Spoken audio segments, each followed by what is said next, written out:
بسم اللہ الرحمن الرحیم۔ جی جناب، اللہ رب العزت کا بہت بڑا کرم اور اس کا احسان ہے کہ اس نے ہمیں رمضان کا مہینہ جو ہے وہ میسر فرمایا، اور رمضان کا مہینہ بالکل قریب ہے، اور انشاءاللہ العزیز اللہ رب العزت ہمیں ایمان کے ساتھ رمضان کو گزارنے کی توفیق عطا فرمائے۔ رمضان کیسے گزاریں، اس حوالے سے مختصر سی بات جو ہے وہ کرنا چاہوں گا، تاکہ رمضان کی خیر و برکات اور رمضان کے اندر جو ہم سے کمیاں کمزوریاں ہوتی ہیں وہ ختم ہو جائیں۔ انشاءاللہ لائیو سکل کے اوپر آپ رمضان میں ہمارے مختلف پروگرامز کے اندر یہ بھی انشاءاللہ جان پائیں گے کہ رمضان میں کس طرح کی دعا مانگنی چاہیے، رمضان میں کیا اعمال کرنے چاہیے، رمضان میں کیا غذائیں کھانی چاہیے۔ ابھی ہم مختصر سی بات اس بات پہ کر لیں گے کہ رمضان کیسے گزاریں۔ جی جناب، اس کے لیے آپ تمام احباب سے گزارش ہے کہ رمضان میں ایک کام ضرور کر لیجئے۔ وہ کام کیا کیجئے کہ اپنے ٹی وی کو تالا لگا دیجئے اور انٹرنیٹ کو انتہائی کم سے کم استعمال کیجئے۔ جی کیوں؟ اس لیے کہ روزہ اللہ کے لیے ہے۔ جب روزہ رکھنے کے اندر ہم بہت سی حلال چیزوں کو چھوڑ دیتے ہیں، کھانا حلال ہے لیکن ہم روزے میں اس کو چھوڑ دیتے ہیں، نہیں کھاتے۔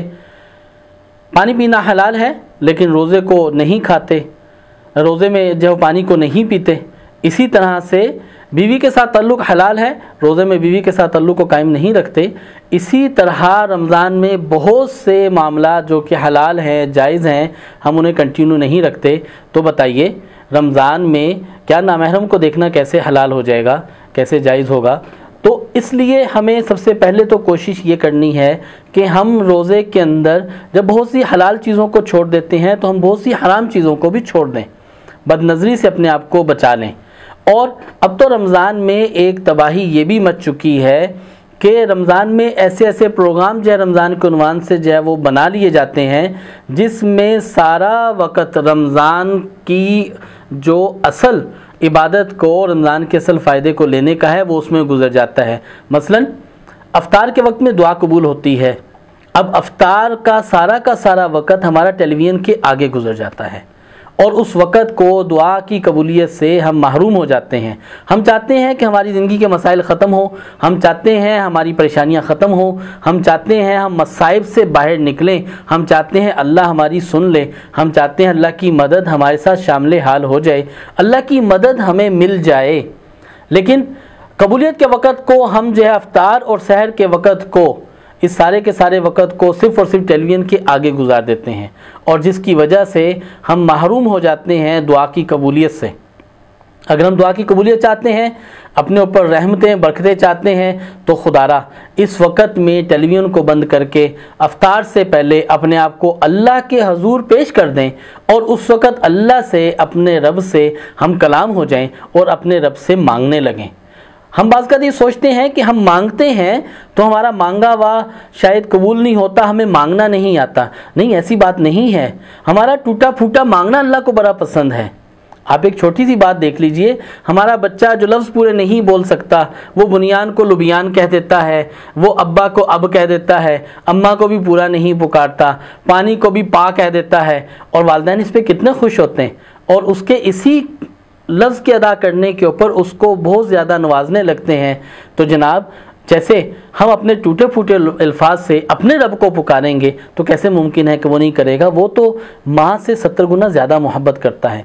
تو خدا را اپنے وقت کو، جو کہ سحر کا وقت ہے، افطاری کا وقت ہے، اس کو ہم جو ہے وہ کیا کریں، ٹیلی ویژن کے آگے گزارنے کی بجائے اللہ کے آگے جستجو کر کے اور گر گرا کے پکار لیں۔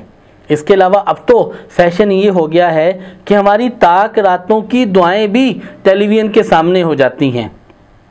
ہم تو ٹیلی ویژن کے اوپر لائیو پروگرام دیکھتے ہوئے، تراویح سنتے ہوئے اپنی دعائیں جو ہے وہ نامحرموں کو دیکھتے ہوئے مانگ رہے ہوتے ہیں۔ تو خدا را اپنی جو تاک راتوں کی دعائیں ہیں وہ الگ اللہ کے ساتھ محبت کے معاملے میں تنہائی میں بیٹھ کے، اس کے ساتھ گوشہ نشینی اختیار کر کے، اللہ کو پکار کے، اس کی رحمتوں کو برکتوں کو لے کے گزار لیں۔ اور رمضان کے اندر یقیناً اس کے مسائل کو سیکھنے کی ضرورت ہے، علماء کرام سے اس کے مسائل ضرور سیکھیں کن چیزوں سے روزہ ٹوٹتا ہے، کن چیزوں سے روزہ فاسد ہوتا ہے۔ رمضان کا پہلا عشرہ رحمت کا ہے، دوسرا عشرہ برکت کا ہے، تیسرا عشرہ مغفرت کا ہے، جہنم سے چھٹکارے کا ہے۔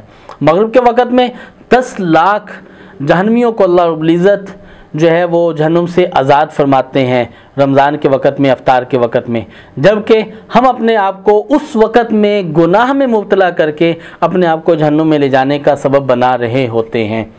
تو رمضان کے اندر صبر، شکر، توکل، تحمل، بردباری، سخاوت، اس کی ضرورت ہے۔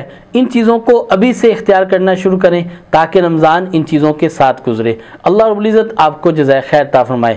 ٹیلی گرام پروگرام میں ٹیلی گرام قرآن تھراپی چینل آپ اسے جوائن کر لیجئے، اس سے انشاءاللہ العزیز آپ کو بہت ساری مفید معلومات اور اصلاحی باتیں ملتی رہیں گی۔